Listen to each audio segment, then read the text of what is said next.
El día de hoy, a las afueras del Senado, sobre la calle Reforma, la principal calle de este país, centenares de personas amanecieron como si se tratase de un velorio. ¿Y cómo no? Efectivamente, se está velando la parte social más importante que generó la Revolución Mexicana, el derecho de los trabajadores, es decir, expresados legalmente hablando a través de la Ley Federal del Trabajo. Hoy, desde hace algunos meses a la fecha, se ha hablado de la famosa reforma laboral, que para mi entender sencillamente no existe y es una contrarreforma laboral. Y es que si nos remontamos a las épocas del presidente Carlos Salinas de Gortari, el gran gnomo de Dublín, entenderemos cuando se firma el Tratado de Libre Comercio de este país con América del Norte. Y es precisamente en uno de sus apartados en donde se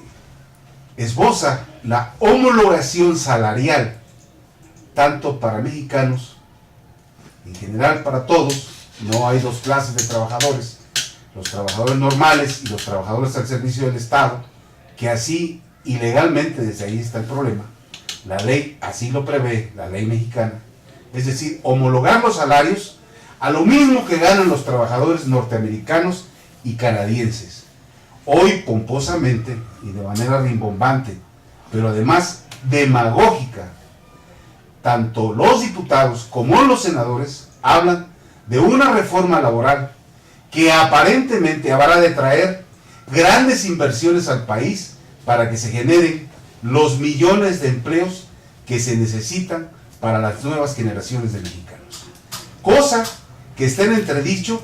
desde el momento en que se planteó la reforma laboral, porque el propio Tecnológico de Monterrey, que es la expresión de un grupo de industriales inmensamente ricos de este país, que tienen en esa universidad una forma de expresar su pensamiento y de posicionarse ante la inteligencia mexicana, señalaron que esta reforma lo único que iba a generar eran pobres. Y precisamente la gente que estaba hoy, cuando amaneció este país con un día más, afuera del Senado, velaban precisamente no a una cámara, sino velaban el sueño expresado en tragedia a través de una pesadilla, porque imagínense, de por sí los salarios bajos, el poder adquisitivo, según un informe de la Comisión Económica para América Latina, la CEPAL, desde hace mucho tiempo este país solamente, en 100 años, igual que los países de América Latina, solamente han crecido en su poder adquisitivo salarial el 2.5. Es decir, los trabajadores mexicanos y en general los trabajadores latinoamericanos, sus ingresos jamás han sido iguales ni a la inflación, ni a los problemas, ni a las crisis. Hoy, por ejemplo, vemos que en el continente europeo, cuando la crisis aflora y se dan miles de despedidos y miles de reajustes y medidas económicas a todo lo largo y ancho del continente europeo, vemos a los obreros desfilar por las calles y mostrar sus descontentos. La clase trabajadora se expresa señalando que los culpables de la gran crisis son precisamente los gobiernos. Y hoy, precisamente, toca el turno al gobierno de Felipe Calderón, que además ya está de ida, tratar de terminar